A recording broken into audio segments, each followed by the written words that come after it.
AITA for telling my birth siblings to fuck off and leave me alone, and I don't care about their stupid fucking parents. I, 21M, was adopted as an infant. But this wasn't some heartwarming, selfless decision made by a struggling mother who just wanted the best for her baby. No, I was abandoned.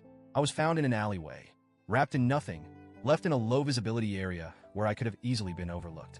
No note, no sign that someone cared about what happened to me. I was discarded like trash. I don't remember any of this, obviously, but it made the news at the time. I've seen the old newspaper clippings. A mystery baby, left for dead.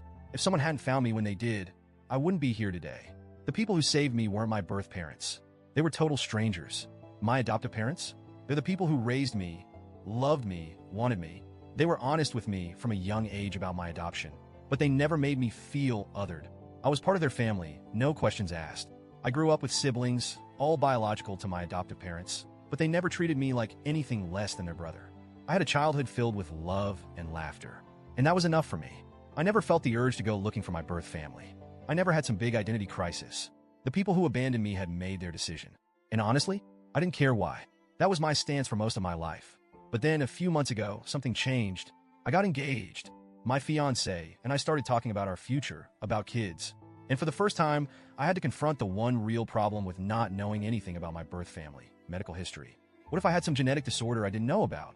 What if there was something lurking in my DNA that could affect my future children? That was the only reason I decided to do a 23andMe test. I didn't want a reunion. I just wanted information.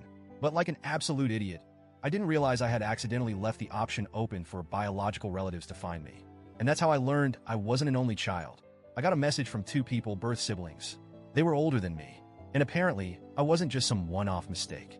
My birth parents had 5 other kids before me. At first, I was just in shock. I had always assumed my birth parents were young, desperate, and alone when they abandoned me. But no, they had an entire family. They had raised my siblings. And yet, for whatever reason, I was the one they tossed away. I felt numb, confused, angry. But my birth siblings didn't come at me with hostility. They acted excited. They told me they had been looking for me, that they had always known about me, that their parents had regretted giving me up. That last part, that made me pause. Because let's be real, they didn't give me up. They dumped me in an alley like a piece of garbage. Still, I decided to be civil. I told them straight up that I didn't have an interest in reconnecting with my birth parents, but if they had any medical history to share, I'd appreciate it. They didn't answer my question. Instead, they kept pushing to tell me my birth parents' real story. I shut it down. I told them, flat out, that I didn't care why my birth parents abandoned me. I wasn't interested in reconnecting. I just wanted medical information. That's when things shifted. At first, they just seemed disappointed. But then the messages started changing. They started guilt-tripping me. You don't understand. Our parents regretted it so much. They wanted to come forward, but they were too scared of getting in trouble. They cried for you. You were never forgotten. You owe it to them to at least hear them out. That last one, that's when I started getting pissed. I didn't owe them or their parents anything. If my birth parents had really regretted what they did, they would have come forward regardless of the consequences. They would have fought to get me back. Instead, they let me grow up thinking I was unwanted and discarded. And now, when I have a life without them, when I've moved on, they suddenly want a second chance? No, absolutely not. I blocked my birth siblings. I thought that was the end of it. But then, they found me on social media. I started getting messages from different accounts. They kept insisting we were family, that I was the missing baby, that their mom cried for me every night, that I was being cruel for shutting them out. They said I was being unfair, that it wasn't my mom's fault, that she was young and overwhelmed, that she and my father had just panicked. But you know what? They weren't too young to raise my 5 older siblings. They weren't too overwhelmed to keep them. So what was different about me? Was I an accident? Were they just sick of having kids? Was I just too much? I didn't care about their excuses. I was done. I ignored them.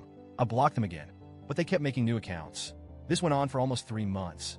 3 months of them pushing and pushing, trying to force me to care about people who hadn't cared about me. And eventually I snapped. I sent one final message before deleting everything. FCK off. Leave me alone. I don't care about you or your stupid f***ing parents.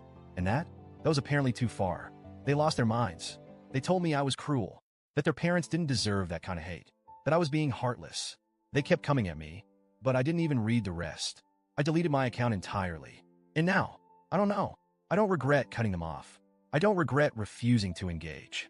I know I don't owe them anything, but was my final message too harsh? Was it too much? Because a part of me wonders, should I have just ignored them one last time instead of snapping?